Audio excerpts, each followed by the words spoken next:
Hello students, स्वागत है आप सभी का मिस्टर मैथमेटिक्स में। और अपन पढ़ रहे थे क्लास 12 चैप्टर फंक्शन, और आज अपन पढ़ेंगे फंक्शन चैप्टर का बहुत ही प्यारा सा टॉपिक कंपोजिट फंक्शन। तो हेडिंग डाल लीजिए कंपोजिट फंक्शन।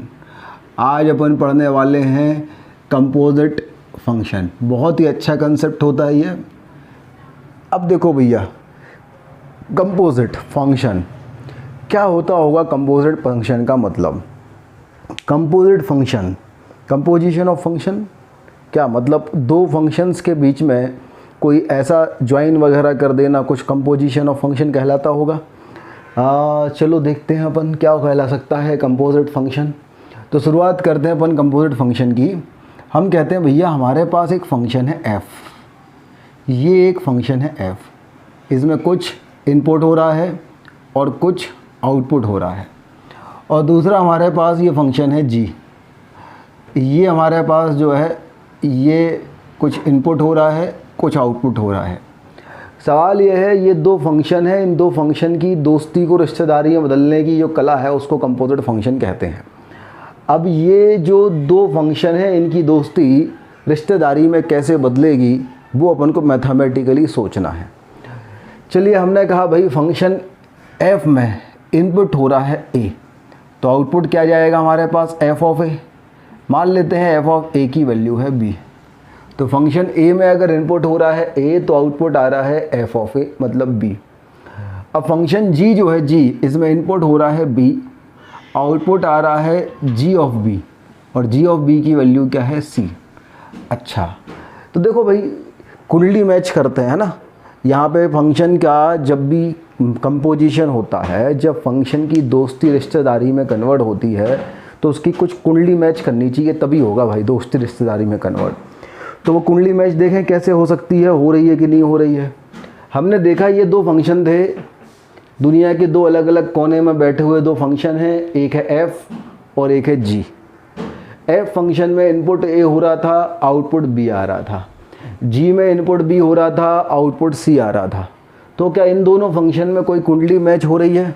बोले बिल्कुल कुंडली मैच हो रही है, क्योंकि जो f का आउटपुट है वही g का इनपुट है। f जो चीज़ आउटपुट कर रहा है, g वही चीज़ इनपुट कर रहा है। तो इन दोनों को ज्वाइन किया जा सकता है। अगर मैं इन दोनों फंक्शन को ज्वाइन कर दूं तो हमारे पास इनका कंपोजिशन जो है, इनका रिश्तेदारी बन सकती है। ये f है, ये g है। अगर मैं देखूं, अगर मैंने f और g को ज्वाइन कर दिया तो f इनपुट लेगा a, तो आउटपुट क्या देगा? f a इनपुट ले रहा है तो आउटपुट आ रहा है b, और g इनपुट ले रहा है b तो आउटपुट क्या आ रहा है c। तो बिल्कुल अच्छी बात है, इनकी दोस्ती जो है वो रिश्तेदारी में कन्वर्ट हो सकती है, क्योंकि उसकी जो बेसिक कुंडली मैच वाली कंडीशन है ये उसको सेटिस्फाइड कर रहे थे। तो इस तरीके से ये अपने पास कुछ ऐसा बन गया। तो ये जो है ना, ये इसी चीज़ को अपन कंपोजिशन फंक्शन बोलते हैं। अब थोड़ा सा और मैथमेटिकली इसमें आते हैं। हमने कहा भैया x जो है x, ये f है f ने मान लीजिए इनपुट लिया x। अगर इनपुट x लिया है तो आउटपुट क्या जाएगा? f of x। तो g इनपुट क्या ले रहा है? g इनपुट ले रहा है fx, तो आउटपुट क्या आ रहा है? आउटपुट आएगा g ऑफ fx। आउटपुट क्या आएगा? g of fx। तो ओवरऑल ये जो कहानी है, ये कहानी के बारे में अगर मैं बात करूं, इन दोनों को अपन एक बॉक्स में पैक कर दें, तो इसमें इनपुट हो रहा है x और आउटपुट क्या आ रहा है? g of fx। तो ये जो इन दोनों की कहानी है, साथ साथ वाली कहानी, हम साथ साथ है वाली कहानी, इस कहानी का नाम क्या हो जाएगा? g of fx। g of fx। तो ये जो g ऑफ fx है इसी को बोलते हैं कंपोजिट फंक्शन। तो कंपोजिट फंक्शन की अगर मैं डेफिनेशन के बारे में बात करूं तो कंपोजिट फंक्शन क्या होता है? ये g ऑफ fx जो है कंपोजिट फंक्शन होता है। तो अपन क्या करते हैं कि जो g ऑफ fx होता है इसको अपन ऐसा ना लिख के ऐसा भी लिख सकते हैं प्यार से, भाई एक निकनेम होता है ना। तो हम g ऑफ fx को ऐसा लिखेंगे, g o f मतलब g ऑफ fx। ये क्या लिखा है? g of fx, g of fx, o represent of और लास्ट में fx। तो g ऑफ fx को अपन गॉफ x भी लिख सकते हैं। तो ये जो फंक्शन है ये किसको रिप्रेजेंट कर रहा है, बेसिकली ये गॉफ फंक्शन को रिप्रेजेंट कर रहा है। मतलब अगर हमारे पास एक फंक्शन था f और एक फंक्शन था g, तो ये जो दोनों फंक्शन जुड़ गए, ये दोनों फंक्शन किसको रिप्रेजेंट कर रहे हैं, एक गॉफ फंक्शन को रिप्रेजेंट कर रहे हैं। मतलब अगर मैं एक सिंगल फंक्शन के बारे में बात करूं तो एक गॉफ फंक्शन होगा। गॉफ फंक्शन में अगर इनपुट a हो रहा है तो आउटपुट c आएगा, और उसकी जो मैकेनिज़्म होगी वो ये होगी कि गॉफ के अंदर f और g का कुछ इस तरीके का कॉम्बिनेशन होगा। इनपुट यहाँ से a जाएगा तो f से आउटपुट b आएगा, जो f से b आउटपुट जाएगा वो इनपुट जाएगा g के अंदर, तो g से आउटपुट c आएगा। तो ये जो व्यवस्था है, इस व्यवस्था को अपन बोलते हैं कंपोजिट फंक्शन। तो अगर मैं कंपोजिट फंक्शन के बारे में बात करूं तो this is the composite function, और ये कंपोजिट फंक्शन कहलाता है g ऑफ f(x). चलिए अब अपन आगे बढ़ते हैं। तो इतना नोट कर लीजिए पहले। तो क्या नोट करेंगे आप ये नोट करेंगे what is the composite function. तो composite function basically what is the composite function, composition of two function, the joining of two function, the relationship between two function, the combination of two function is known as composite function. And relationship between two function, combination of two function, composition of two functions will be possible if they follow a certain fixed condition। और this condition, वो जो condition होती है वो क्या होती है अपन अभी पढ़ेंगे। अगर अपन जनरल लैंग्वेज में देखें तो वो कंडीशन ये थी कि f जो आउटपुट ले रहा था, गॉफ के लिए कंडीशन ये थी, गॉफ के लिए कि गॉफ जब डिफाइन हो रहा था तो f का आउटपुट था वो b का इनपुट हो रहा चाहिए। f का जो आउटपुट है वो g का इनपुट अगर है, उन वैल्यूज़ के लिए ही केवल गॉफ डिफाइन होगा।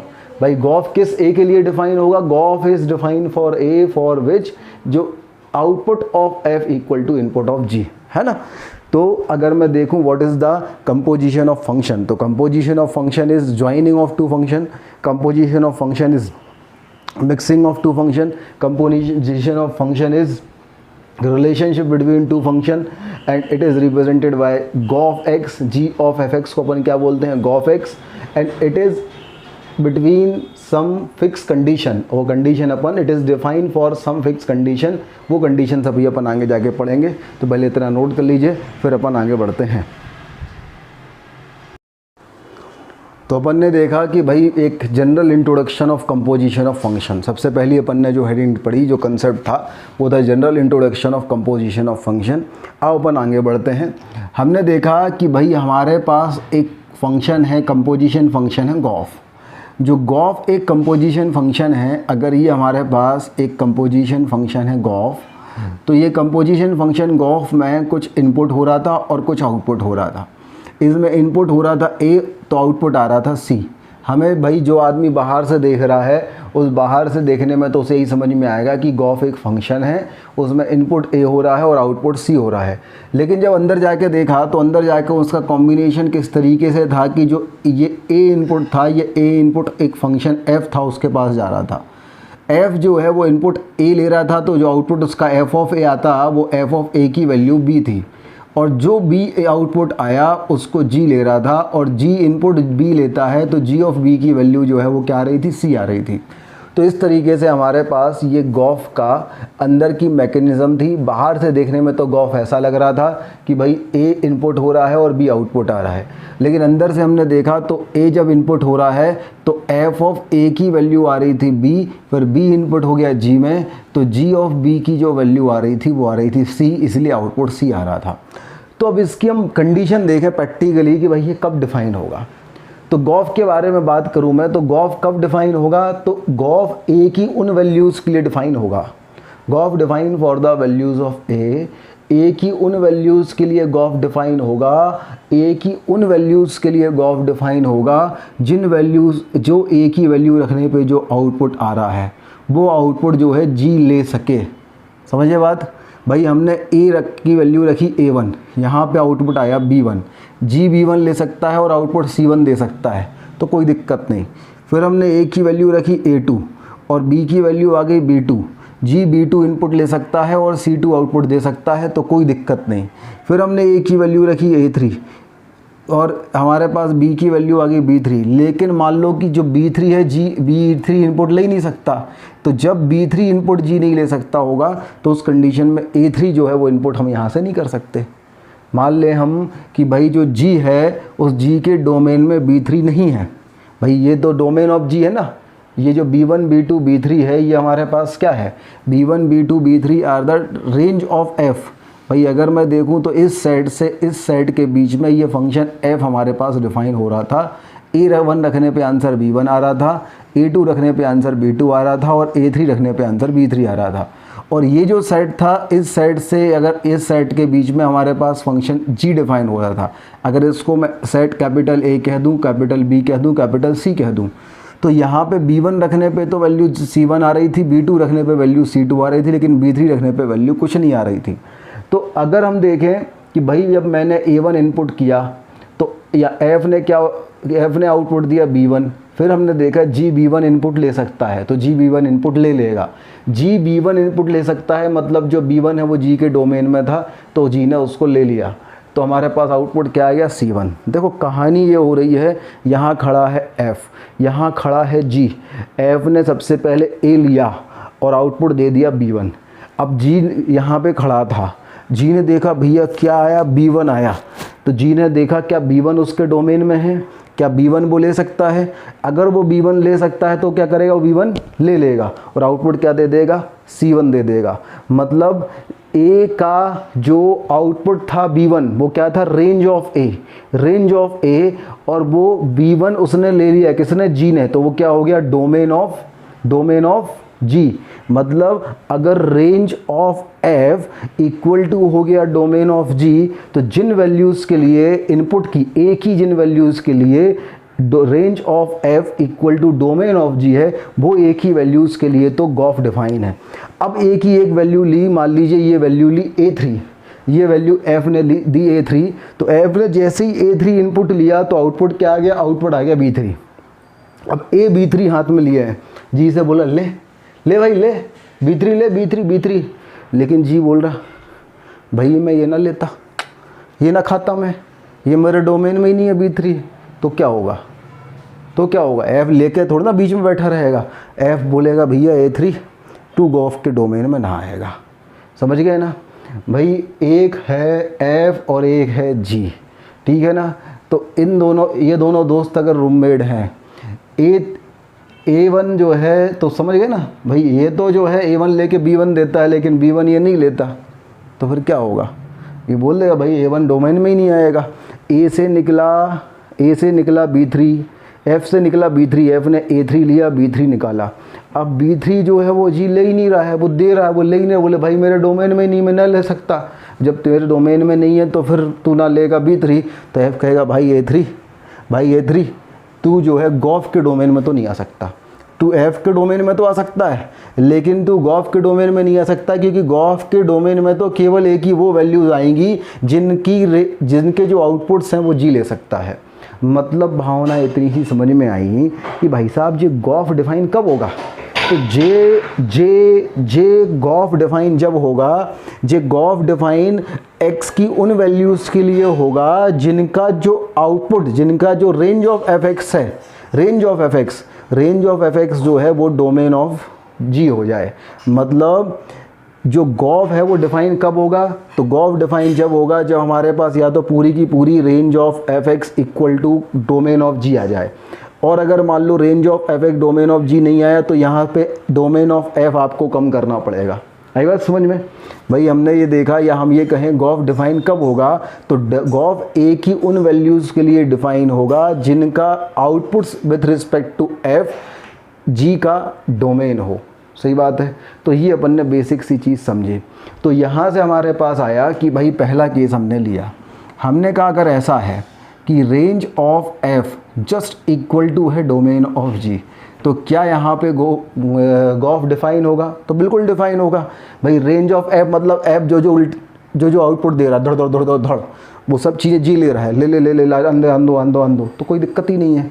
अगर domain range of f equal to domain of G है तो गॉफ डिफाइन होगा, कोई दिक्कत नहीं।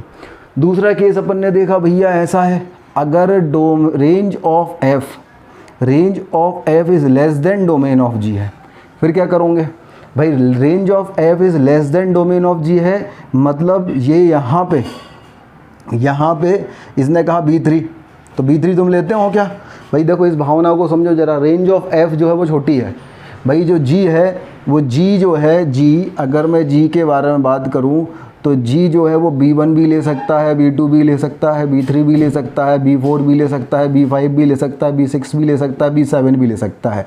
और इस पे करस्पॉन्डिंग वैल्यू CI अपन लिखते हैं, C1 C2 C3 C4 up to C7 तक दे सकता है।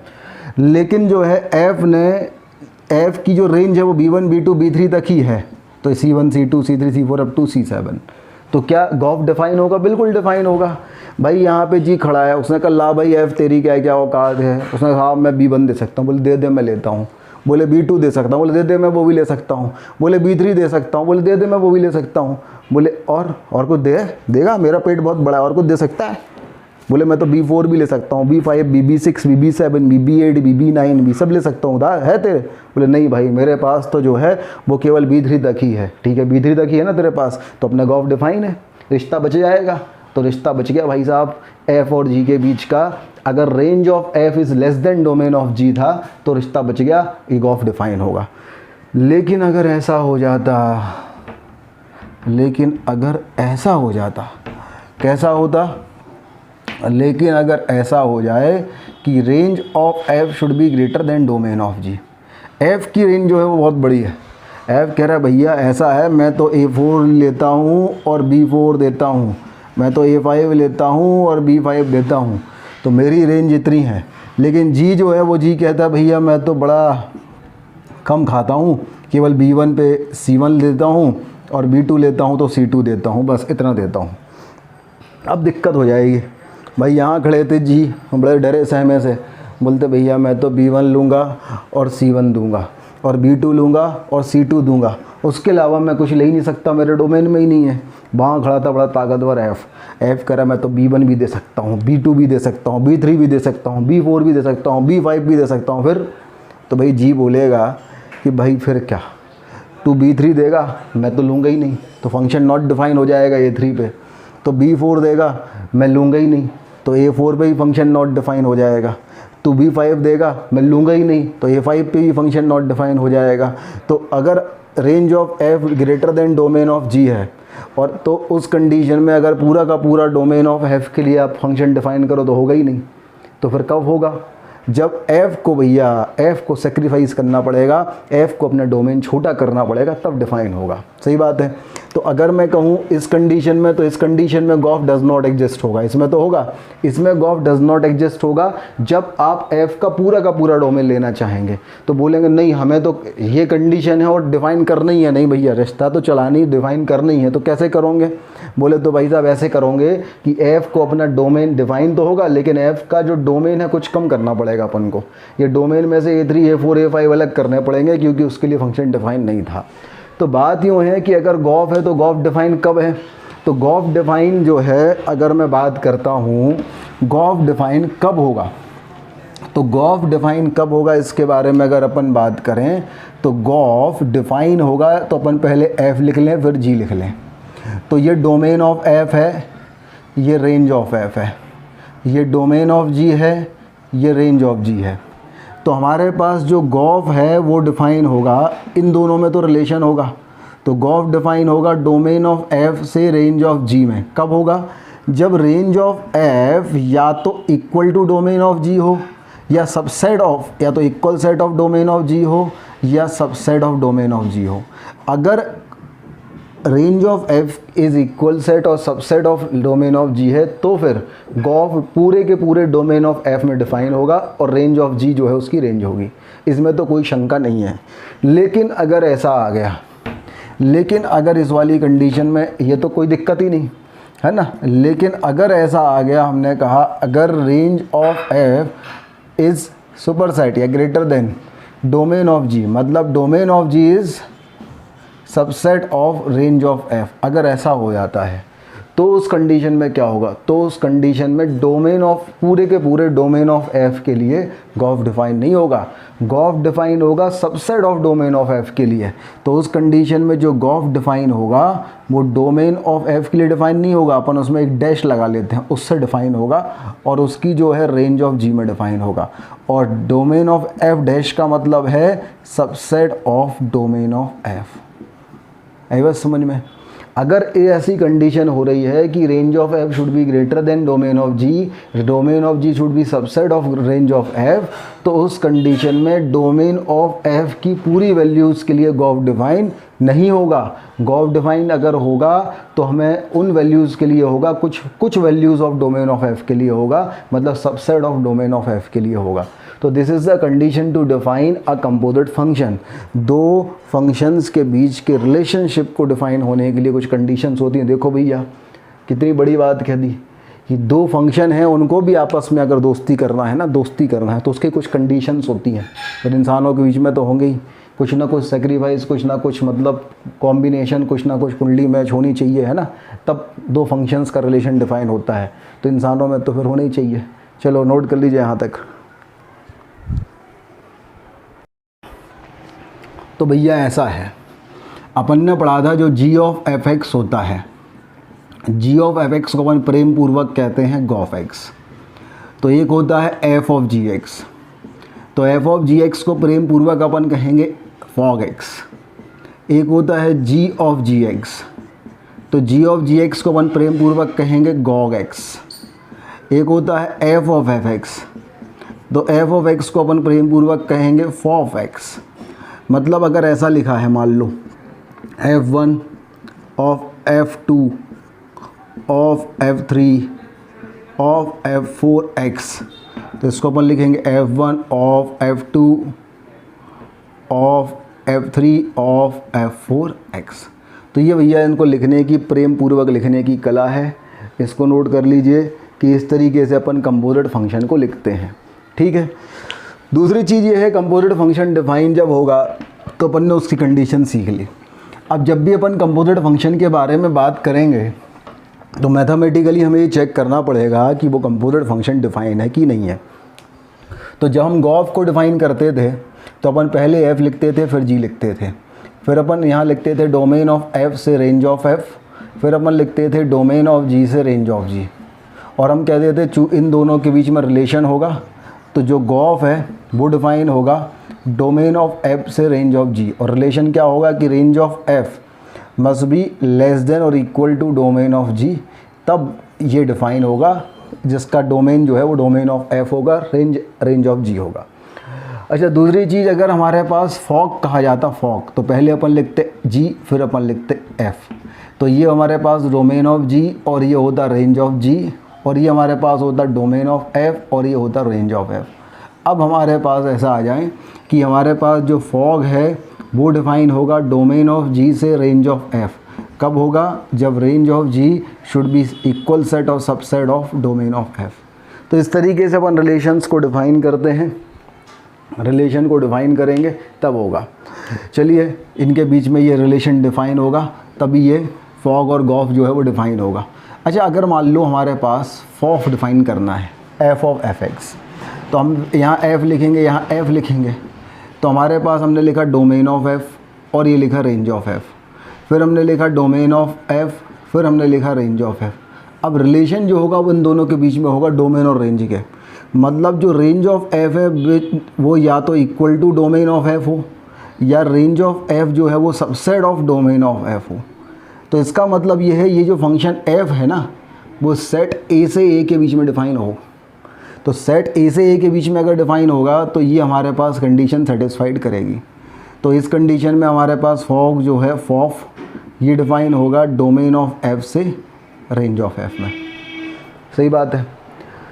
तो अपन नोट कर लें भाई साहब यहाँ तक, ये अपन ने जो है basic conditions to define composite function पढ़ लिया। ठीक है, अब अपन आगे बढ़ाते हैं दुकानदारी अपनी।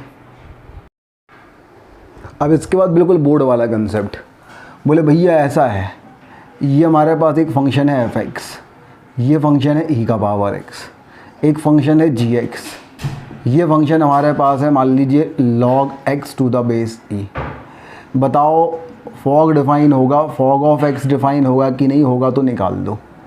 तो भैया ऐसा है कि फॉग अगर हमें डिफाइन करना है तो कंडीशन में हम पहले ऊपर जी लिखेंगे और नीचे लिखेंगे एफ। जी मतलब एल एन एक्स, तो एल एन एक्स का डोमेन हमारे पास होगा 0 से लेके इन्फिनिटी, पॉजिटिव होना चाहिए, और रेंज क्या होगी इसकी, ऑल रियल नंबर।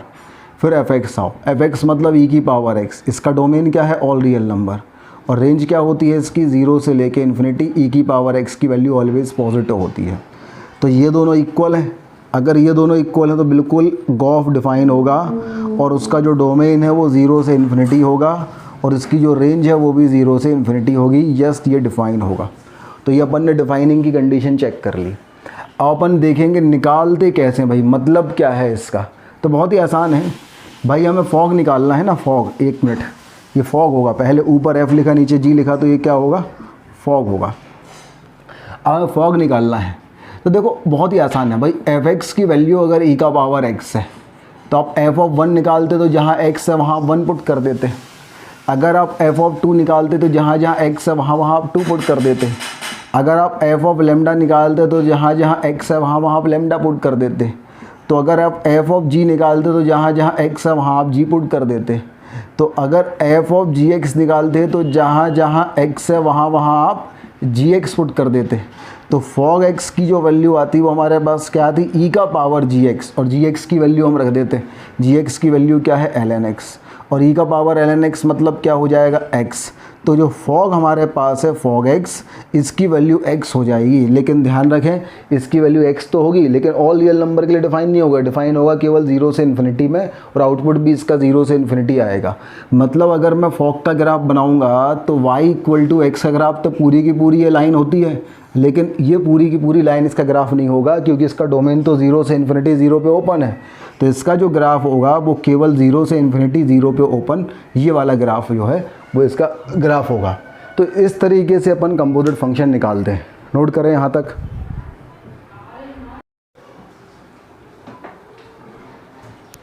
हाँ भाई, अगला क्वेश्चन देखते हैं अपन।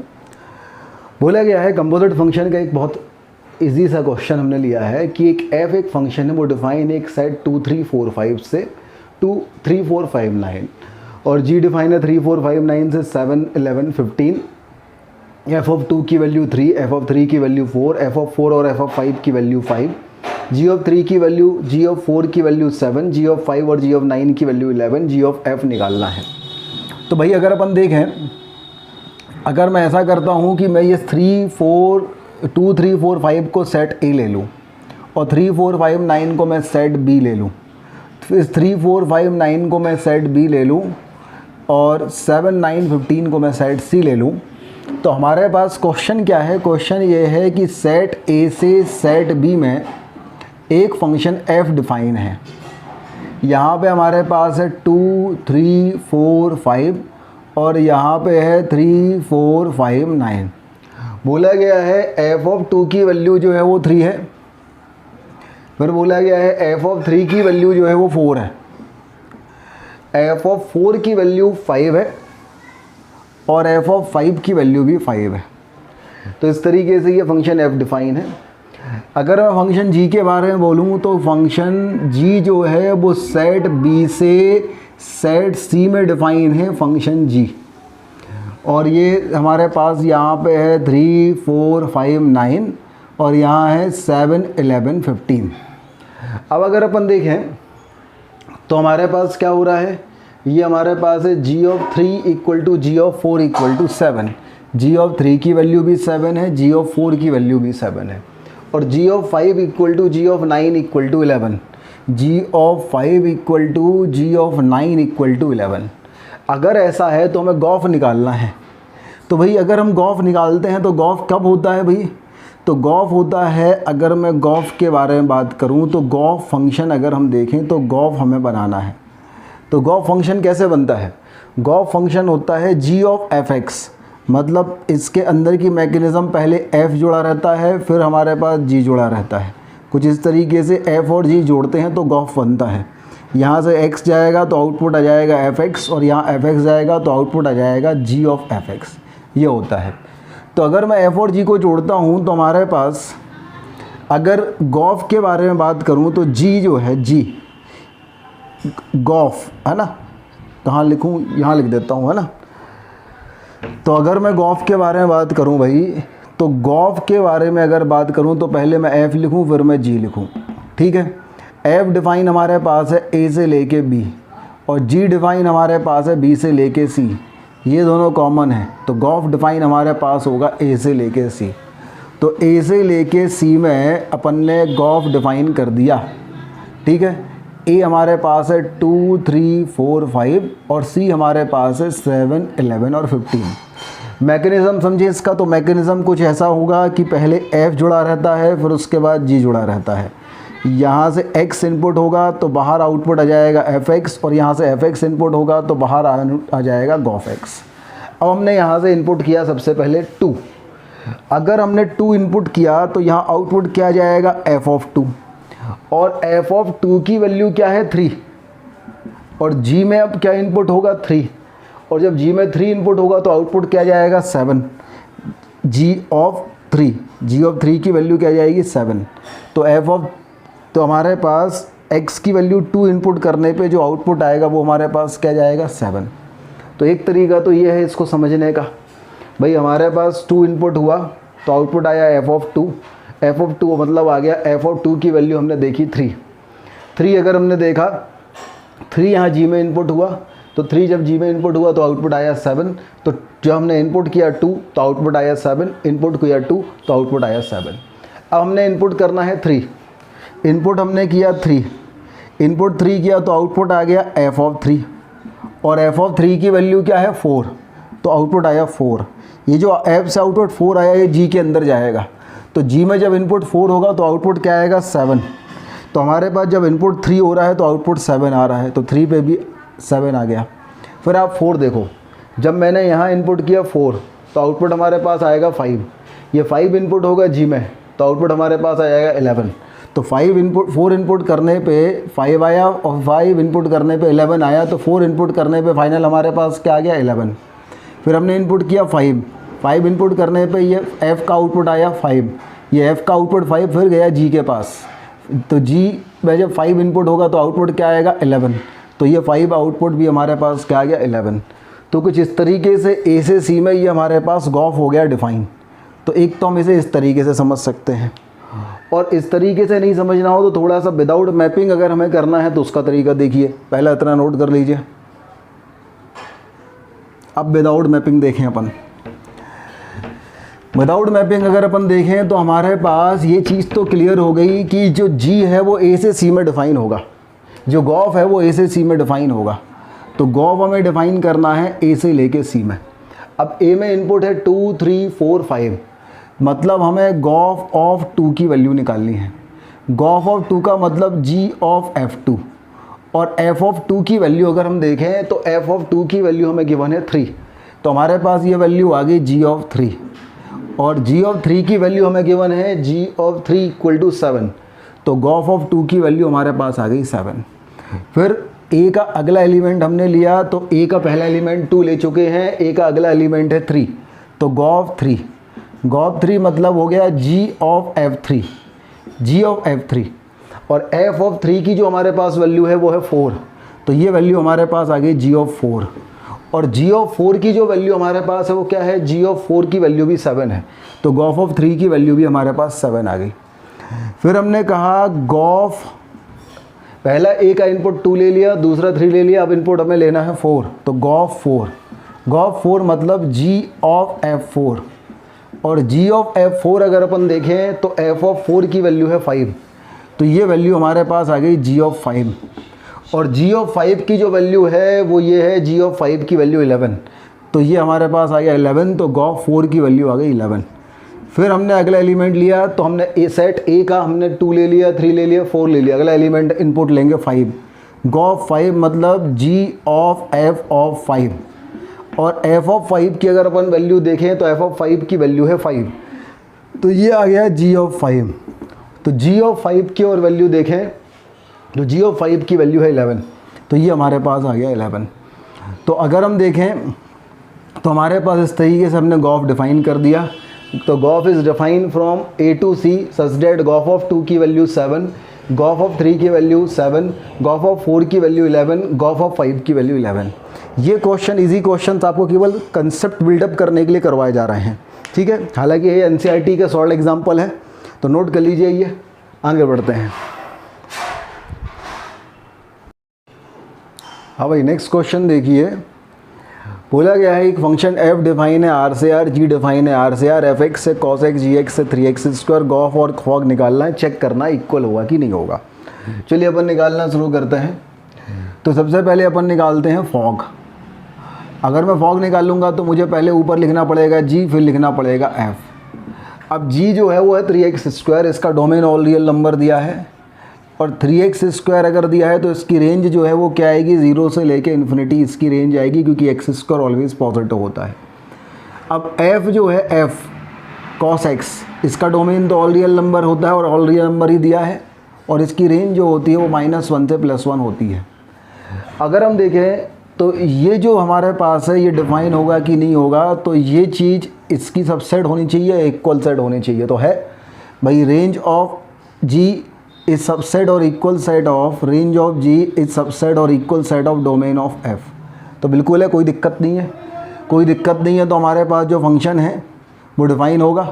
तो हम कह सकते हैं कि हमारे पास जो है जो फॉग है वो डिफ़ाइन होगा, उसका डोमेन ऑल रियल नंबर होगा, और ऑल रियल नंबर पे इसमें से जो रेंज होगा इसका वो -1 से लेके +1 होगा। सही है। तो ये हमारे पास जो है ये आ गया। अब हम देखें फॉग निकालेंगे कैसे। तो f(x) की जो वैल्यू हमारे पास है ये है cos x, और gx की जो वैल्यू हमारे पास है वो है 3x²। तो अगर हमें फॉग ऑफ x निकालना है तो फॉग ऑफ x का मतलब होता है f ऑफ gx।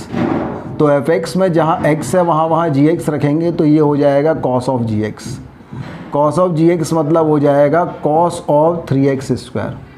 तो फॉग x की जो वैल्यू हमारे पास आ जाएगी, फॉग x की जो वैल्यू हमारे पास आ जाएगी ये आ जाएगी cos ऑफ 3x²। इस तरीके से ये हमारे पास फॉग x आ जाएगा। नोट कर लीजिए यहाँ तक पहले। तो ये आपके पास फॉग x आ गया। देखो इसमें एक चीज़ समझना ज़रूरी है भाई, यहाँ पे जो फॉग है वो डिफ़ाइन है कि नहीं, ये कंडीशन हमें याद नहीं है, मान लो भूल गए बंदा, तो अपन कैसे चेक करेंगे भाई, प्रैक्टिकली चेक करना। भाई प्रैक्टिकली हमारे पास क्या हो रहा है, फॉग हो रहा है। फॉग हमें निकालना है तो बंदा करेगा क्या, पहले हमारे पास f है, फिर हमारे पास g है। सही है, कुछ इस तरीके से हमारे पास फॉग है ना। ये क्या है, फॉग निकालना है ना अपन को, फॉग। तो फॉग में हमारे पास पहले g आएगा, फिर f आएगा, ये हमारे पास आएगा। तो यहाँ से x जाएगा, ये आ जाएगा gx, और gx जो है वो क्या जाएगा हमारे पास, f ऑफ x है, तो f ऑफ gx। तो इस तरीके से फॉग आता है। तो बेसिकली g के जो आउटपुट आ रहा है, g के पास आया पॉजिटिव नंबर, तो g क्या कह रहा है भाई, मैं तो ऑल रियल नंबर ले रहा हूँ और केवल पॉजिटिव 0 से इन्फिनिटी दे रहा हूँ। और यहाँ पे बैठे हैं f कह रहा है मैं तो ऑल रियल नंबर दे रहा हूँ। तो जी ने कहा भाई मेरे पास तो 0 से इन्फिनिटी है, वो आप ले सकते हो क्या, बोले हाँ भाई मैं पूरा ले सकता हूँ। तो जो आप दे सकते हैं वो मैं पूरा का पूरा ले सकता हूँ। जब पूरा का पूरा ले सकता हूँ तो रिलेशन बन सकता है, मतलब ये जो है डिफ़ाइन होगा। ठीक है, हालांकि याद रख लो बहुत छोटी सी चीज़ है, लेकिन इसमें जो समझाने वाली चीज़ है जो मैं आपको बोलना चाहता था वो ये था कि ये रेंज मैंने यहाँ पे -1 से +1 ले लिया है। तो ज़रूरी नहीं है कि ये जो रेंज है -1 से +1 थी या -1 से +1 ही हमारे पास रेंज रहेगी। रीज़न ये है क्योंकि यहाँ से जो आउटपुट आ रहा है 0 से इन्फिनिटी, तो यहाँ से अब जो है यहाँ पे हमारे पास क्या होगा कि x जो है यहाँ से इनपुट होगा ऑल रियल नंबर, और यहाँ आउटपुट होगा 0 से इन्फिनिटी, फिर यहाँ आउटपुट आएगा। समझ गए, पहले क्या हो रहा था, f में इनपुट हो रहा था ऑल रियल नंबर, तब आउटपुट -1 से +1 आ रहा था। अब f इस वाले केस में जब लेस देन वाला केस होता है, इस वाले केस में f के अंदर इनपुट कम हो गया, f के अंदर इनपुट 0 से इन्फिनिटी हो गया, तो उसकी रेंज जो है पहले वाली जितनी रहे वो ज़रूरी नहीं है भाई। अगर f के अंदर हमारे पास अगर ये वाला केस है, लेस देन वाला केस है, तो उस कंडीशन में ये रेंज जो है बाकायदा यही रहे, तो ये ज़रूरी नहीं है, ये इसका सबसेट भी हो सकता है। इक्वल सेट में तो एग्जैक्टली यही रहेगी, लेकिन जो लेस देन रहेगा उसमें सबसेट भी रह सकता है, क्योंकि यहाँ पे f का डोमेन भी तो चेंज कर दिया ना अपन ने, तो उसकी रेंज भी चेंज हो सकती है। हालाँकि ये वाला क्वेश्चन बहुत बिकराल आसान है, यहाँ पर कॉस है, कॉस में अगर आप जो आपके पास जो एफ है वो क्या है, एफ हमारे पास कॉस एक्स है। कॉस में अगर 0 से इन्फिनिटी इनपुट होगा तो भी रेंज -1 से +1 आएगी, इसलिए इस वाले केस में तो रेंज -1 से +1 है, कोई दिक्कत नहीं है। लेकिन अगर मैं कंसेप्चुअल वाइज देखूं तो कंसेप्चुअल वाइज थोड़ा सा अंतर हमें देखने को मिलेगा। देखो पहले कंसेप्ट एक बार मैं बताऊं आपको भाई। जैसे मान लीजिए हमने यहाँ पे फॉग डिफाइन किया, फॉग हमें डिफाइन करना है, हम पहले लिखेंगे जी फिर लिखेंगे एफ। अब इसमें हमने पहली कंडीशन बनाई कि भाई ये हमारे पास है डोमेन ऑफ जी से लेके रेंज ऑफ जी, और ये हमारे पास है डोमेन ऑफ एफ से लेके रेंज ऑफ एफ। पहली कंडीशन मैंने बनाई कि भाई range of G is exactly equal to domain of F. अब हो क्या रहा है, हो ये रहा है कि हमारे पास सबसे पहले इनपुट जाएगा जी में, फिर वहाँ से कुछ आउटपुट आएगा, तो वो जो आउटपुट आएगा वो जाएगा एफ में, फिर जो आउटपुट आएगा वो हमारे पास फॉग एक्स होगा। अब ज़रा देखो यहाँ पे इनपुट गया डोमेन ऑफ जी और आउटपुट आया रेंज ऑफ जी, और range of G is equal to domain of F. तो हमने इस कंडीशन में जो आउटपुट यहाँ से आएगा उसी का कंपलसरी है एफ के अंदर जाना, तो जो आउटपुट आ रहा है वो डोमेन ऑफ एफ के एग्जैक्टली इक्वल है। मतलब पहले जो आउटपुट इनपुट हो रहा था एफ में वही इनपुट हो रहा है, तो जब पहले जो इनपुट हो रहा था वही इनपुट होगा तो पहले जो आउटपुट हो रहा था वही आउटपुट होगा। तो इस कंडीशन में हमारे पास जो रेंज होगा वो रेंज ऑफ एफ के एग्जैक्टली इक्वल होगा, कोई दिक्कत नहीं। सिमिलरली दूसरी कंडीशन देखें अपन। अब दूसरी कंडीशन हमने कहा कि भैया ऐसा है कि अगर हमारे पास रेंज ऑफ जी जो है, range of G this is subset of domain of F, this is subset of domain of F का मतलब ये है कि हमारे पास जो जी था, ये जी जो है यहाँ इनपुट हो रहा था x, यहाँ इनपुट हो रहा था कुछ, आउटपुट जो आ रहा था वो जा रहा था f में, तो जो फाइनल आउटपुट हो रहा था वो हमारे पास हो रहा था फॉग x। अब फाइनली कंडीशन ये थी कि इनपुट हो रहा था डोमेन ऑफ जी, यहाँ से आउटपुट आ रहा था रेंज ऑफ जी, और यहाँ हमारे पास f में जो इनपुट होता है वो क्या होता है डोमेन ऑफ f, और रेंज हमारे पास आ रही थी रेंज ऑफ f। अब कंडीशन ये है कि जो रेंज ऑफ एफ है वो सबसेट ऑफ, भाई इसके अंदर जो अभी इनपुट होगी वो क्या होगी, वो डोमेन ऑफ एफ पूरे का पूरा इनपुट नहीं हो रहा है। ये फॉग जब डिफाइन होगा जब जो रेंज ऑफ जी के एलिमेंट्स हैं वो पूरे के पूरे एफ के अंदर इनपुट होने चाहिए।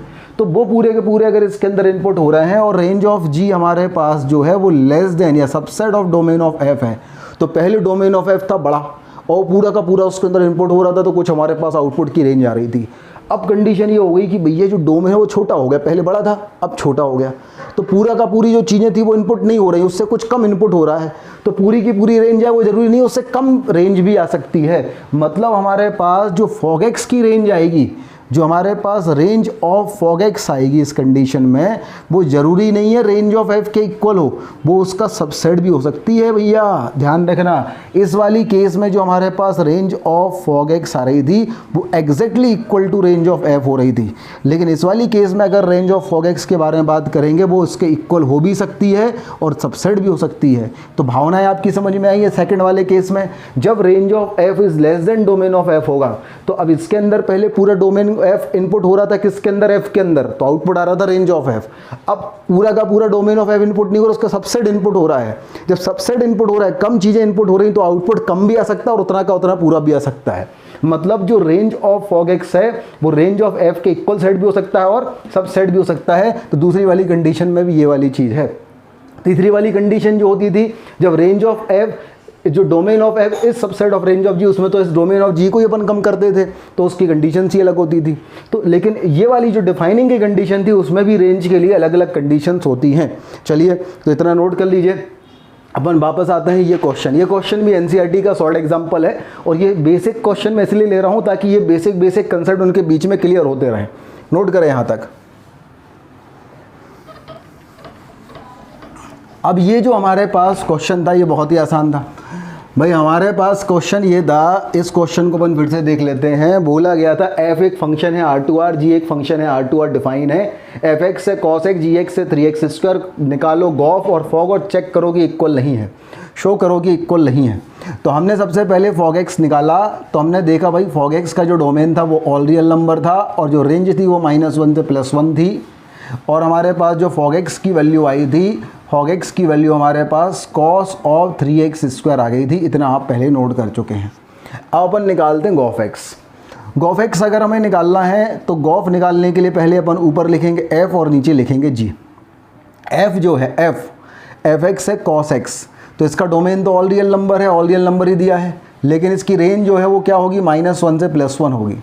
और जी के बारे में अगर मैं बात करूं तो जी का जो डोमेन था वो ऑल रियल नंबर था और रेंज भी जो है वो ऑल रियल नंबर है। अब देखो भाई साहब कहानी, हमारे पास अगर मैं गॉफ के बारे में बात करूं, गॉफ का, तो गॉफ जो है डिफाइन तो हो गई, क्योंकि ये चीज़ जो है वो इसका सबसेट और इक्वल सेट होना चाहिए, इसका सबसेट और इक्वल सेट है, सबसेट है, कोई दिक्कत नहीं।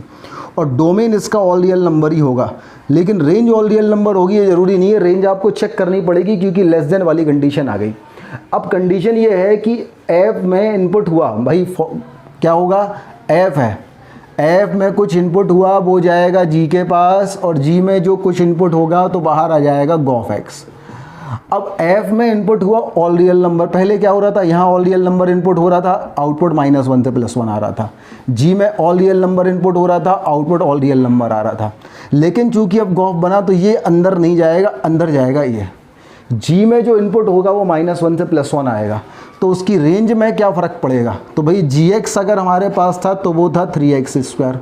अब यहाँ पे x की वैल्यू ऑल रियल नंबर नहीं है, -1 से +1 है, और अगर x -1 से +1 है तो x² की वैल्यू 0 से 1 होगी, तो 3x² की वैल्यू जो है वो 0 से लेके 3 होगी। मतलब इसकी रेंज अब ऑल रियल नंबर नहीं रहेगी, इसकी रेंज जो है वो 0 से लेके 3 हो जाएगी भाई साहब। मतलब अगर मैं गॉफ एक्स के बारे में बात करूं तो गॉफ एक्स का डोमेन तो ऑल रियल नंबर रहेगा, लेकिन उसकी रेंज 0 से लेके 3 हो जाएगी। तो रेंज उसकी क्या हो जाएगी, 0 से लेके 3। तो अगर मैं गॉफ एक्स के बारे में बात करूं, देखो मैंने अभी कंडीशन बताई थी ना भाई, कि जब हमारे पास ये लेस देन वाली कंडीशन होती है, ये लेस देन वाली कंडीशन होती है, जब range of F should be less than, should be subset of domain of g होता है, उस वाली कंडीशन में रेंज जो है वो एग्जैक्टली ये वाली रेंज जो है वो ये वाली चीज़ आए, मतलब रेंज जो है वो रेंज ऑफ जी आए, वो ज़रूरी नहीं है, वो उसका सबसेट भी आ सकती है। देखो आप सबसेट आ गया, क्योंकि पहले इनपुट हो रहा था ऑल रियल नंबर, तो आउटपुट आ रहा था ऑल रियल नंबर। अब ऑल रियल नंबर इनपुट ही नहीं हो रहा है, जब इनपुट ही -1 से +1 हो रहा है, तो हो सकता है रेंज चेंज हो जाए। तो अपन ने देखा यस रेंज चेंज हो रही थी, रेंज 0 से लेके 3 आ रही थी। तो हमारे पास गॉफ कुछ इस तरीके से डिफाइन होगा। अब गॉफ हमारे पास इस तरीके से डिफाइन होगा, तो हम गॉफ एक्स निकाल दें, इतना नोट कर लो पहले।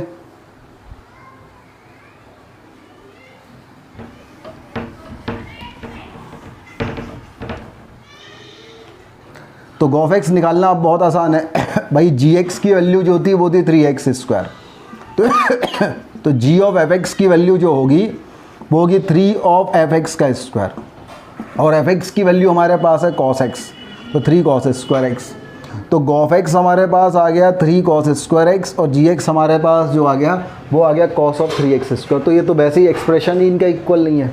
अच्छा, अगर मान लो यहाँ भी cos 3x² आ जाता, तो क्या हम डायरेक्ट बोल देते भाई देखो यहाँ भी cos 3x² आ गया, यहाँ भी cos 3x² आ गया, तो ये दोनों इक्वल होंगे?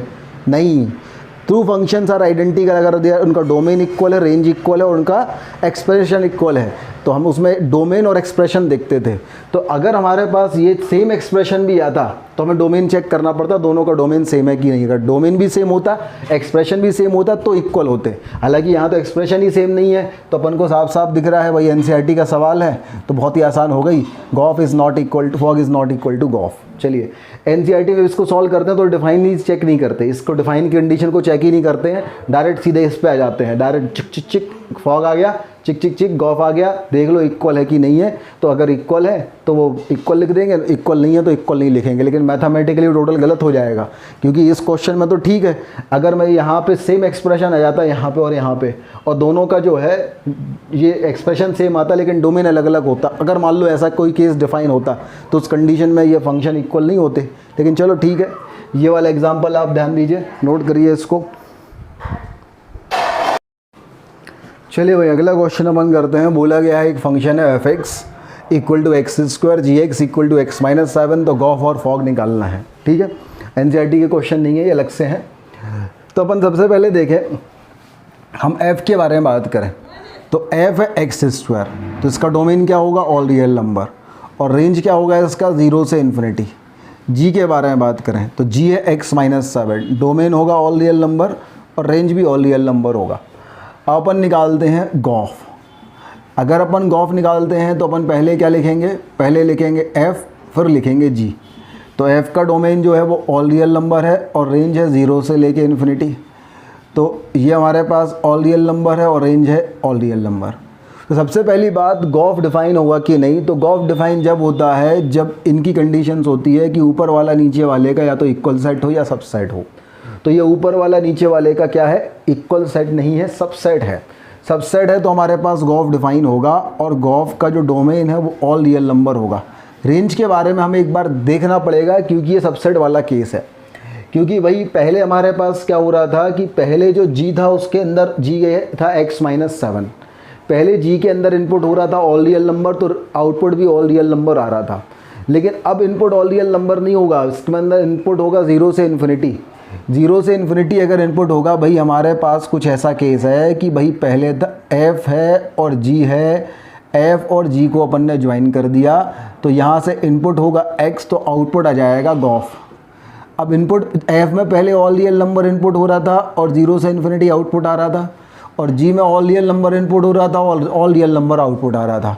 लेकिन अब केस चेंज हो गया है। अब जो है जो हमारे पास गॉफ बना है, गॉफ वाले केस में यहाँ ऑल रियल नंबर इनपुट होगा, आउटपुट आएगा 0 से इन्फिनिटी।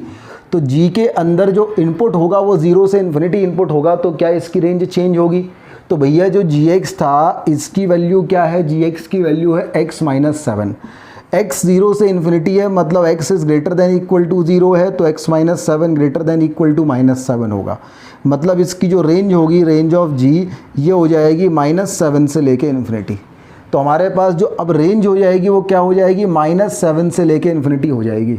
मतलब गॉफ का डोमेन तो ऑल रियल नंबर होगा, लेकिन गॉफ की जो रेंज है वो -7 से लेके इन्फिनिटी होगी भाई साहब। तो गॉफ का डोमेन और रेंज कुछ इस तरीके से डिफाइन हो गया। अब गॉफ डिफाइन है और ये इसका डोमेन होगा और ये इसका रेंज होगा, ये अपन ने इतना सीख लिया। तो यहाँ तक नोट कर लो पहले। चलिए आगे बढ़ते हैं। अब हमें गॉफ की वैल्यू निकालनी है। गॉफ की वैल्यू निकालनी है तो बहुत ही आसान है भाई। अगर हमारे पास gx की वैल्यू देखें तो gx की वैल्यू थी x-7, तो g ऑफ fx की वैल्यू अगर निकालना है तो जहाँ जहाँ x है वहाँ वहाँ fx रख देंगे, तो ये हो जाएगा fx-7। तो अगर गॉफ x के बारे में बात करें तो fx की वैल्यू अपन पुट कर दें, तो fx की वैल्यू हमारे पास है x², तो ये हमारे पास आ जाएगा x² - 7। इस तरीके से ही आंसर आ जाएगा। तो ये हमारे पास गॉफ x आ गया। अपन ने आंसर लिख लिया यहाँ पे कि भैया हमारे पास जो गॉफ x था इसकी वैल्यू x² - 7 आ गई। चलिए तो पहले इतना नोट कर लीजिए गॉफ के बाद अपन निकालते हैं फॉग। फॉग के बारे में अपन बात करते हैं भैया। अब अगर हमें फॉग ऑफ x निकालना है, फॉग ऑफ x निकालना है, तो पहले हम लिखेंगे g, फिर हम लिखेंगे f। g का जो डोमेन है ऑल रियल नंबर है, रेंज भी ऑल रियल नंबर है, और g का जो f का जो डोमेन है वो ऑल रियल नंबर है, और रेंज जो है वो 0 से लेके इन्फिनिटी है। तो भाई ये तो इक्वल ही है। देखो इक्वल रहें तो कोई दिक्कत ही नहीं है। इक्वल रहें तो आप सीधा कह दो कि जो गॉफ होगा उसका डोमेन तो ऑल रियल नंबर होगा और रेंज जो है वो 0 से इन्फिनिटी होगा। ये गॉफ के बारे में सीधी सी कहानी आ गई। अब गॉफ को अगर निकालना चाहूँ तो मेरे पास fx था, fx की वैल्यू मेरे पास थी x²। तो f ऑफ gx के बारे में अगर मैं बात करूं तो जहाँ जहाँ x है वहाँ gx रख दो, तो ये gx का स्क्वायर हो गया। तो अगर मैं फॉग ऑफ x के बारे में बात करूं तो gx की वैल्यू पुट कर दूं, gx की वैल्यू है x-7, तो ये आ गया x-7 का होल स्क्वायर। तो इस तरीके से हमारे पास ये फॉग आ गया, और इसके पहले हमारे पास गॉफ आ गया था। गॉफ था x² - 7 और फॉग है x-7 का होल स्क्वायर। तो नोट कर लीजिए, दिस इज क्वेश्चन नंबर 1। हाँ भाई नेक्स्ट क्वेश्चन बहुत ही आसान है। बोला गया एक फंक्शन f डिफाइन है R से R, fx की वैल्यू है ax² - √2, जहाँ पे a is greater than 0। Given है f ऑफ √2 की वैल्यू -√2, तो f a की वैल्यू निकाल लो। देखो ये अपन क्वेश्चन पर्सनली अगर इस क्वेश्चन के बारे में अगर बात करें तो ये बहुत ही आसान है। अपन सीधा इसी से कहानी शुरू करेंगे कि f ऑफ √2 की जो वैल्यू है वो -√2 है। मतलब f ऑफ √2 की जो वैल्यू है वो हमारे पास -√2 है। तो अगर मैं f ऑफ √2 की वैल्यू निकाल लूँ तो f ऑफ x की जो वैल्यू हमारे पास थी वो वैल्यू हमारे पास थी ax² - √2। तो f ऑफ √2 की वैल्यू अगर मैं निकालूंगा तो ये आ जाएगी a, और ये आ जाएगा √2 का स्क्वायर -2, √2 का स्क्वायर -√2, √2 का स्क्वायर 2 हो गया, तो ये आ गया हमारे पास 2a - √2 f ऑफ √2। तो हमारे पास ये आ गया f of 2a minus root two और इसकी वैल्यू है माइनस रूट टू। तो F of 2a minus root two की वैल्यू निकाल लें। तो भाई अगर मैं यहाँ पे x की जगह पुट कर दूँ 2a माइनस रूट टू, तो ये हो जाएगा a और x की जगह 2a माइनस रूट टू का square minus of root two. तो ये जो हमारे पास वैल्यू आएगी वो आ जाएगी a, और ये आ जाएगा 2a माइनस रूट टू का square minus root two equal to है माइनस रूट टू, ये दोनों हो गए कैंसिल। तो ये हो गया a into 2a minus root two का होल स्क्वायर इक्वल टू 0। तो या तो a की वैल्यू 0 होगी या 2a माइनस रूट टू की वैल्यू 0 होगी। अब a की वैल्यू 0 तो हो नहीं सकती क्योंकि a हमारे पास पॉजिटिव दिया है, और 2a माइनस रूट टू अगर 0 होगा तो a की वैल्यू क्या जाएगी 1/√2। तो आंसर हमारे पास आएगा a की वैल्यू 1/√2। नोट कर लीजिए, क्वेश्चन सॉल्व हो गया। हाँ भाई, अगला सवाल देखिए, बहुत ही कंसेप्चुअल क्वेश्चन है ये, इससे कई सारे कंसेप्ट अपने क्लियर होंगे। बोला गया है f(x) एक फंक्शन है जिसकी वैल्यू है √x और g(x) की वैल्यू है √2 - x। Find the domain of function for gof of gof. मतलब ये है कि भैया ये डिफाइन कर रही है आपको, उनका डोमेन निकालो आप। ये डज नॉट एग्जिस्ट वाली कंडीशन इसमें आएगी नहीं। चलिए देखते हैं क्यों नहीं आएगी, देखते हैं। अपन फॉक से बात करते हैं, पहले अपन f से बात करते हैं। अगर मैं f(x) के बारे में बात करूँ तो f(x) है √x है, तो इसका जो डोमेन होगा वो हो जाएगा 0 से लेके इन्फिनिटी, और इसकी जो रेंज होगी वो भी हो जाएगी 0 से लेके इन्फिनिटी। अगर मैं gx के बारे में बात करूँ तो f हो गया, डोमेन रेंज आ गई f की। अब मैं gx के बारे में बात करूँ तो gx हमारे पास है √2 - x। तो gx का जो डोमेन है ये जब डिफाइन होगा जब 2 - x should be greater than equal to 0 होगा। तो x - 2 should be less than equal to 0 होगा, तो x should be less than equal to 2 होगा, मतलब डोमेन हो गया -∞ से लेके 2। और रेंज जो हो गई, जब ये पॉजिटिव होगा तो इसका अंडर रूट भी पॉजिटिव होगा, तो रेंज होगा 0 से लेके इन्फिनिटी। तो हमने f का और g का दोनों का डोमेन और रेंज निकाल लिया है। यहाँ तक नोट कर लीजिए, सबसे पहले नोट कीजिए यहाँ तक। चलो भाई, तो हमारे पास f और g का डोमेन आ गया। अब अपन फॉग के बारे में बात करते हैं। हमारे पास है फॉग, बोला कि भैया इसका डोमेन रेंज के बारे, इसका डोमेन निकालना है। तो फॉग कब डिफाइन होगा, पहले अपन g लिखेंगे फिर f लिखेंगे। तो g का जो डोमेन है वो है -∞ से लेके 2 और 0 से लेके इन्फिनिटी, इसकी रेंज है। और ये इसका f का जो डोमेन है वो 0 से लेके इन्फिनिटी, और रेंज जो है वो 0 से लेके इन्फिनिटी। तो कंसेप्ट ये होता है कि ये ऊपर वाला सामान नीचे वाले सामान का या तो इक्वल सेट हो या सबसेट हो, तो कोई दिक्कत नहीं है। तो भैया ये तो इक्वल सेट ही है, इक्वल सेट है तो ना डोमेन में कोई चेंज होगा ना रेंज में। डोमेन -∞ से लेके 2 हो जाएगी, और रेंज जो है वो 0 से लेके इन्फिनिटी हो जाएगी। तो अगर डोमेन के बारे में बात करें इसका, तो क्या जाएगा -∞ से लेके 2। तो पहले वाले का डोमेन आ गया -∞ से लेके 2, ये पहला वाला हो गया। अब अपन आते हैं दूसरा वाला। दूसरा क्या निकालना है, गॉफ। चलो भाई ये नोट कर लो पहले, फिर अपन गॉफ निकालते हैं। अब अगर हम गॉफ निकालते हैं तो गॉफ निकालने के लिए हम गॉफ निकालना भैया, तो पहले अपन लिखेंगे f, फिर अपन लिखेंगे g। तो f का जो डोमेन है वो हमारे पास है 0 से लेके इन्फिनिटी, और जो रेंज है वो भी 0 से लेके इन्फिनिटी। और g का जो डोमेन है वो है -∞ से लेके 2, और जो रेंज है वो है 0 से लेके इन्फिनिटी। अब फंस गए बेटा, ये इसका ना सबसेट है ना इक्वल सेट है, लेकिन हमें डिफाइन तो करना ही है। तो डिफाइन किस में होगा भाई, f जो है, देखो अब विवादित वाली चीज़ देखो, f कुछ ले रहा है 0 से इन्फिनिटी में, और 0 से इन्फिनिटी इनपुट ले रहा है, आउटपुट दे रहा है 0 से इन्फिनिटी।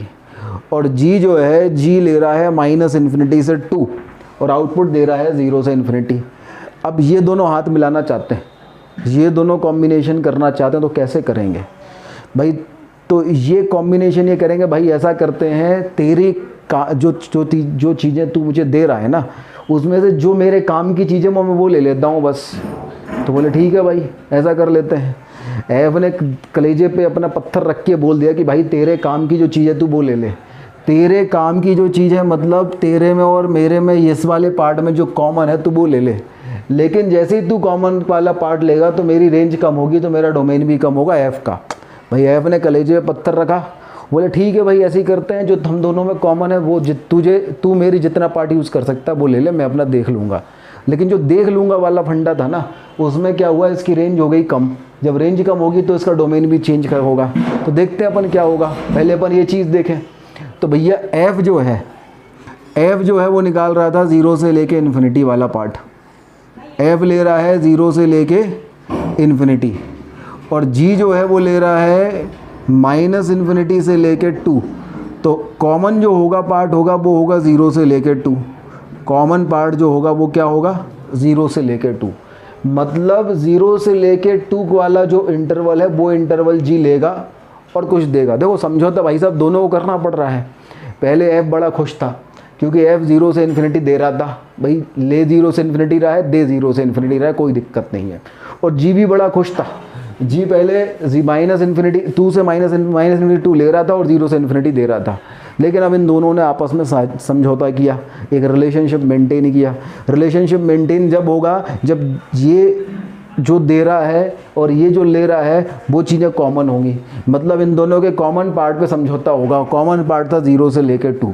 अब एफ़ को भी समझौता करना पड़ा, जी को भी। जी को क्या करना पड़ा, जी पहले आउटपुट दे रहा था 0 से इन्फिनिटी, लेकिन अब आउटपुट 0 से इन्फिनिटी दे नहीं सकता क्योंकि इनपुट ही 0 से 2 ले रहा है।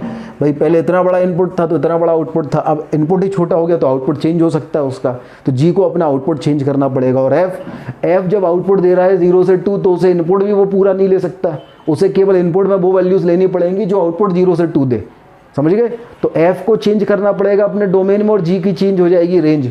तो इसलिए दोनों समझौता करेंगे जब कहानी बनेगी। चलो अपन समझौता करवाते हैं। एक चीज़ क्लियर हो गई कि 0 से लेकर 2 जो है वो कॉमन बात होगी।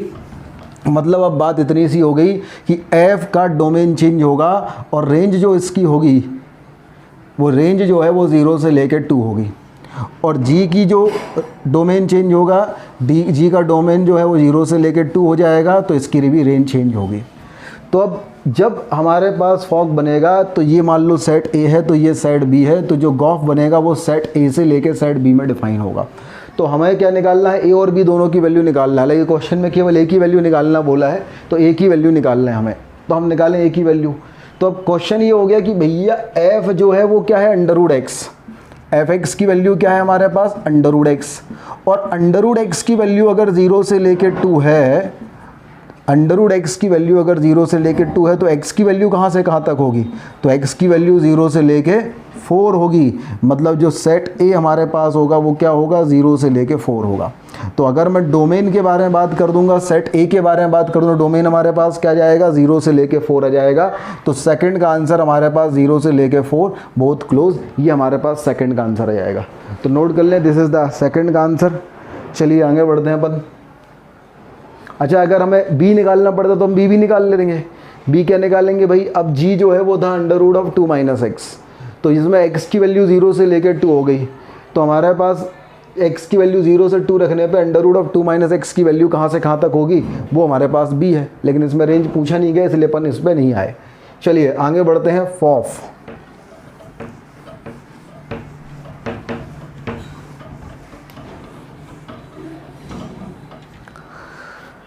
अब आ जाओ फॉफ। तो भैया FOF ये निकालना है। तो हम F देखें और F देखें। तो जो F है वो उसका डोमेन था 0 से लेके इन्फिनिटी और रेंज भी थी 0 से लेके इन्फिनिटी। F का डोमेन था 0 से लेके इन्फिनिटी, रेंज था 0 से लेके इन्फिनिटी। तो ये तो इक्वली है। तो फॉफ का जो डोमेन होगा वो 0 से इन्फिनिटी होगा और रेंज भी 0 से इन्फिनिटी होगा। हमें डोमेन निकालना था, तो डोमेन हमारे पास आ गया 0 से लेके इन्फिनिटी, 0 पे क्लोज, ये फॉफ आ गया। अब अपन निकालते हैं गॉग। चलो भाई मिस्टर गॉगा आ जाओ। तो गॉग क्या कहते हैं, ध्यान दीजिए। गॉग कह रहा है भैया, गॉग अगर निकालना है तो जी लिखेंगे और जी लिखेंगे। अब जी का जो डोमेन है वो है -इन्फिनिटी से लेके 2 और जो रेंज है वो है 0 से लेके इन्फिनिटी। और जी का जो यहाँ पे डोमेन है वो आ जाएगा -इन्फिनिटी से लेके 2 और जो रेंज है वो हमारे पास है 0 से लेके इन्फिनिटी। अब अगर हमें गॉग निकालना है तो इन दोनों का कॉमन पार्ट के लिए गॉग निकलेगा। तो एक कह रहा है 0 से इन्फिनिटी, एक कह रहा है -इन्फिनिटी से 2। तो कॉमन पार्ट क्या हो जाएगा, 0 से लेके 2। तो हमारे पास यहाँ पे ये चीज़ चेंज होगी, तो यहाँ आ जाएगा 0 से लेके 2 और यहाँ 0 से लेके 2 आएगा तो यहाँ भी ये चीज़ चेंज होगी। तो हमें तो ये सेट ए है और ये सेट बी है, तो गॉग डिफाइन होगा सेट ए से सेट बी में, तो हमें सेट ए निकालना है। तो क्वेश्चन ये हो गया कि अगर हमारे पास gx एक फंक्शन है जिसकी वैल्यू क्या है, under root of 2 minus x है।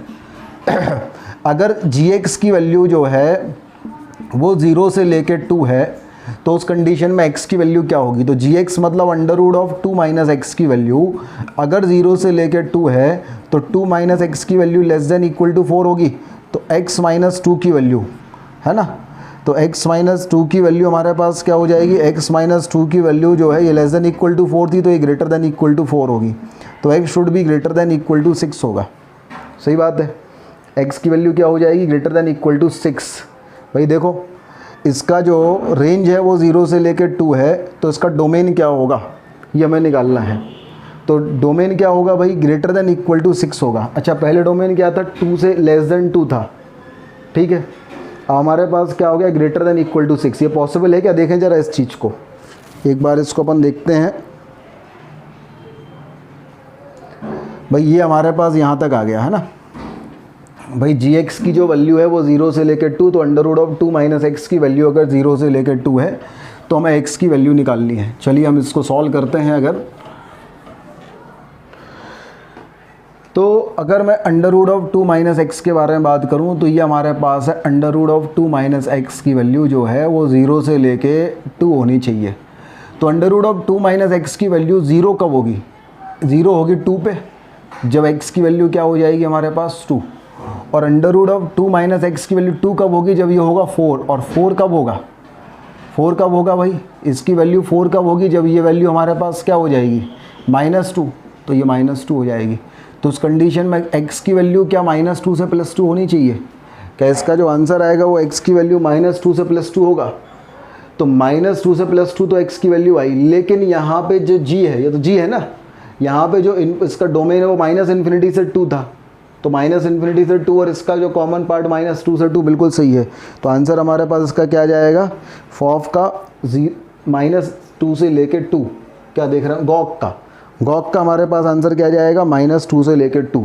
तो हमारे पास इसका जो डोमेन आएगा वो -2 से लेके 2 आएगा।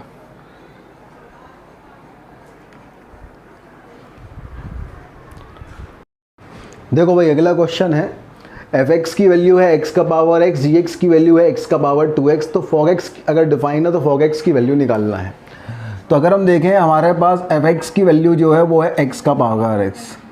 अगर g ऑफ f(x) के बारे में हम बात करें तो जहाँ जहाँ x है वहाँ अपन gx रख दें, तो gx का पावर gx होगा।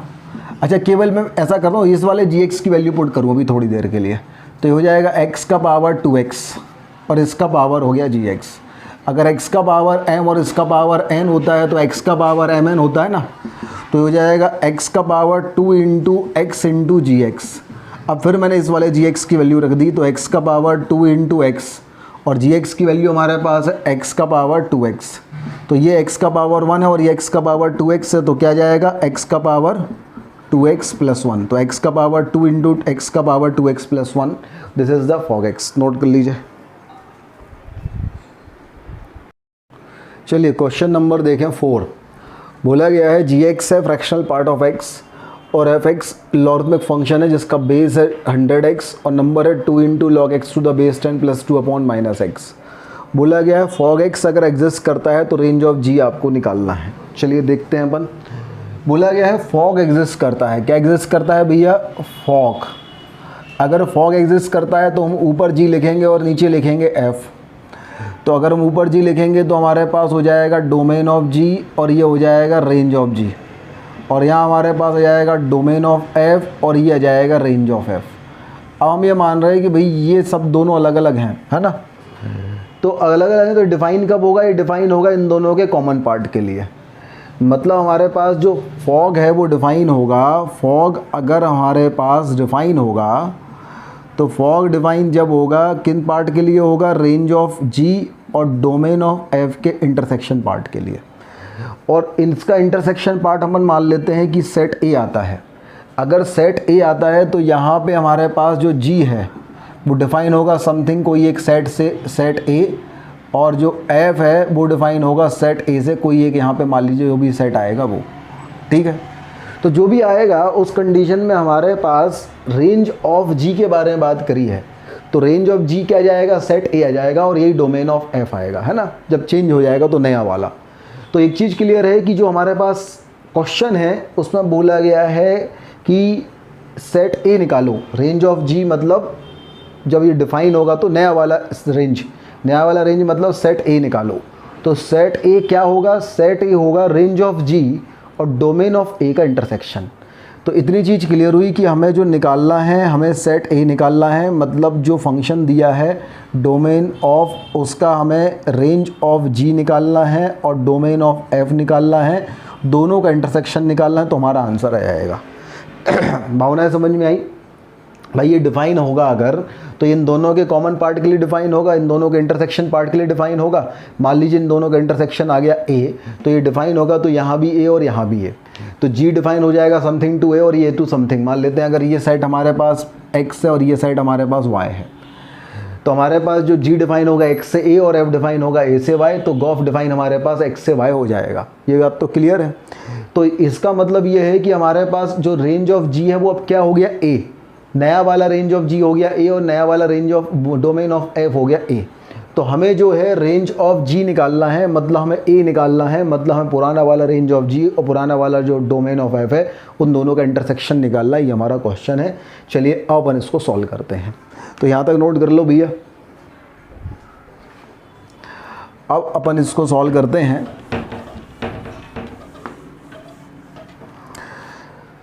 तो gx तो ये था फ्रैक्शनल पार्ट ऑफ x। अगर gx की वैल्यू हमारे पास थी फ्रैक्शनल पार्ट ऑफ x, तो इसकी रेंज तो पता ही है अपन को, रेंज ऑफ g क्या हो जाएगी, 0 से लेके 1। फ्रैक्शनल पार्ट ऑफ x की वैल्यू 0 से लेके 1 होती है, जहाँ पे 1 पे इक्वलिटी नहीं होती है, तो रेंज ऑफ g तो ये आ गया। अब डोमेन ऑफ f निकालना है अपन को। अब डोमेन ऑफ f अगर हमें निकालना है तो हमने देखा भैया f(x) एक हमारे पास है लॉगरिथमिक फंक्शन जिसका बेस है 100x और जिसके नंबर के अंदर है 2 × log x to the base 10 + 2 upon minus x. अब उनको पता है लॉग जब डिफाइन होता है जब उसका number positive, base not equal to 1। तो पहली कंडीशन अपन ने कहा बेस पॉजिटिव, तो 100x पॉजिटिव, तो यहाँ से x पॉजिटिव, ये तो पहली इनइक्वालिटी आ गई। दूसरा अपन ने देखा 100x should not be equal to 1, तो x की value should not be equal to 1/100, ये दूसरी इनइक्वालिटी आ गई। तीसरा ये नंबर पॉजिटिव है, इसको अपन को सॉल्व करना पड़ेगा। तो नंबर पॉजिटिव है मतलब 2 × log x to the base 10 + 2 upon minus x should be positive. Minus से अपन ने मल्टीप्लाइड किया और 2 से डिवाइड किया, तो ये हमारे पास आ गया log x to the base 10 + 1 upon x. चूँकि माइनस से हमने मल्टीप्लाइड किया है तो ये साइन चेंज हो गया <0। अब इस इनइक्वालिटी को अगर अपन सॉल्व करते हैं तो x की वैल्यू 0 रखने पे 0 आएगा, और ये 0 कब आएगा, जब इसकी वैल्यू हो जाएगी हमारे पास 1/10, तो 1/10 पे इसकी वैल्यू 0 आएगी।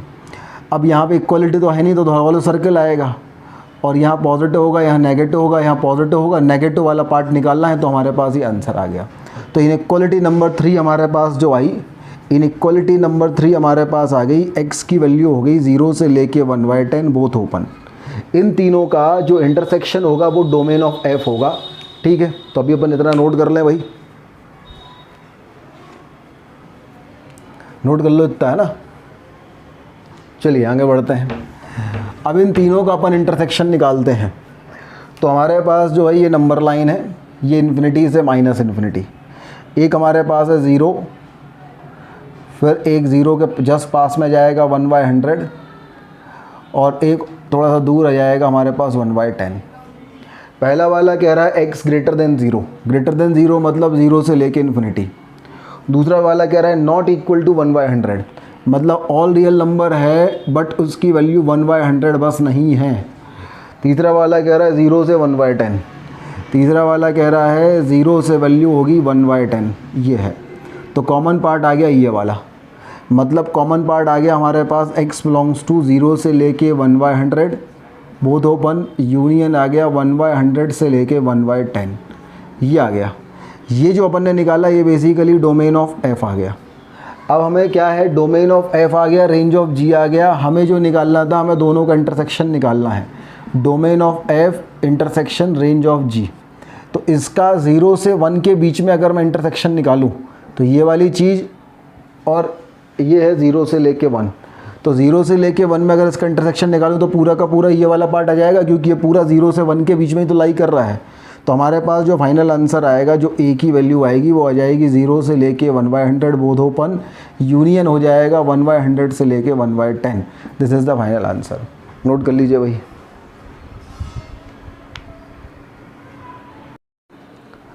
नेक्स्ट क्वेश्चन हमारे पास है, बोला गया है एक फंक्शन है f1x, उसकी वैल्यू है x, एक फंक्शन है f2x, उसकी value 1 - x, f3x 1/x, f4x 1/1 - x, f5x x upon x - 1, f6x x - 1/x, और बोला गया है f6 of fmx equal to f4x और fn of f4x equal to f3x, find the value of m और n।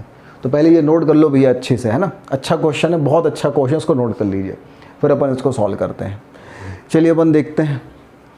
तो हमें पहली चीज़ दी हुई है f6 ऑफ fmx, इसकी वैल्यू दी है f4x। तो भैया f ऑफ 6x की जो वैल्यू है, f ऑफ 6x की वैल्यू है x - 1/x, तो यहाँ पे अपन ने लिख दिया x - 1/x। तो f6 ऑफ fmx की वैल्यू क्या हो जाएगी, ये आ जाएगी fmx - 1/fmx, और इसकी जो वैल्यू है वो दी है f4x, और f4x की वैल्यू क्या दी है 1/1 - x। तो हमें सॉल्व करके fmx की वैल्यू निकालना है। थोड़ी देर के लिए मैं fmx को t ले लेता हूँ, तो t - 1/t equal to 1/1 - x। तो यहाँ से हमारे पास आ गया t, हमें किसकी वैल्यू निकालनी है इस केस में, t की, तो t into 1 - x minus of 1 - x equal to हमारे पास आ गया t। तो ये आ गया t minus of t x minus of 1 - x equal to t, t से t कैंसिल, तो इससे हमारे पास टी एक्स की जो वैल्यू आ गई वो आ गई माइनस ऑफ 1 - x। तो टी एक्स की वैल्यू हमारे पास आ गई x - 1, तो t की वैल्यू हमारे पास आ गई x - 1/x, और टी एक्स हमारे पास था fmx, fmx की वैल्यू है x - 1/x, और x - 1/x अगर हम देखें x - 1/x जो है f6x है, तो ये हमारे पास है f ऑफ 6x। तो यहाँ से हमारे पास m की वैल्यू 6 आ गई, तो value of m is 6। Note कर लीजिए यहाँ तक, ये पहला पार्ट हो गया इसका, ठीक है, नोट कर लिया भाई। आगे बढ़ते हैं अपन, अब इसका अपन दूसरा पार्ट करते हैं।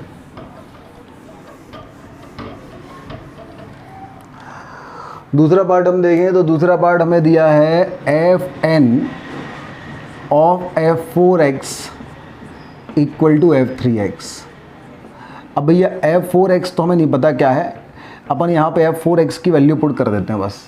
तो f4x की वैल्यू है 1/1 - x, और f3x की जो वैल्यू है वो है 1/x। अब हमें चाहिए है यहाँ पे कुछ एक फंक्शन हो जाए t, एक वैल्यू हो जाए t, तो मैंने 1/1 - x को t पुट कर दिया।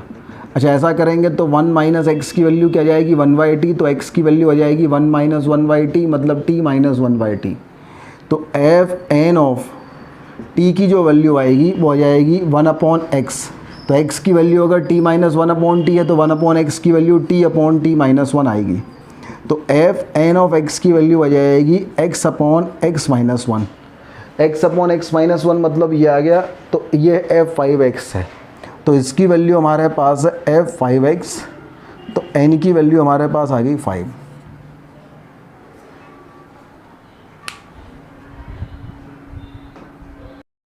चलें भाई देखें नेक्स्ट क्वेश्चन नंबर 6।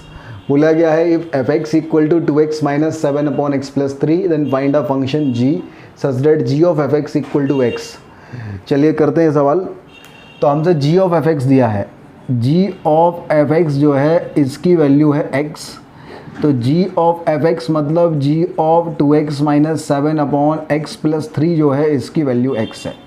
तो मैं क्या करूँ 2x - 7/x + 3 को t पुट कर दूँ। अगर ऐसा करता हूँ तो 2x - 7 equal to 3x + 3t, तो ये हो जाएगा, हमें किसकी वैल्यू निकालनी है, हमें x की वैल्यू निकालनी है। तो 2x minus of tx equal to 3t + 7। अगर मैं x कॉमन लेता हूँ तो ये हो जाएगा 2 - t और ये हो जाएगा 3t + 7। तो x की वैल्यू हो जाएगी 3t + 7/2 - t। तो हमारे पास अगर हम यहाँ पे इसकी वैल्यू हमने जी ऑफ टी हो गई, तो एक्स की वैल्यू हमारे पास हो गई 3t + 7 अपॉन 2 - t। तो जी ऑफ एक्स की वैल्यू हो जाएगी 3x + 7 अपॉन 2 - x। ये जी एक्स की वैल्यू आ गई। नोट कर लो भाई, ये हमारे पास क्वेश्चन नंबर 6 हो गया। हाँ भाई बच्चों, तो अपन कंपोजिट फंक्शन पढ़ रहे हैं। कंपोजिट फंक्शन में आज मैंने आपको कंपोजिट फंक्शन के बेसिक कंसेप्ट बताया, उसके कुछ क्वेश्चंस लिए हैं। नेक्स्ट क्लास भी अपनी कंपोजिट फंक्शन की ही होगी, उसमें भी अपन कुछ अच्छे क्वेश्चन, उसकी प्रॉपर्टीज़ और उसका और कंसेप्ट पढ़ेंगे। चलिए मिलते हैं अपन नेक्स्ट क्लास में। Thank you.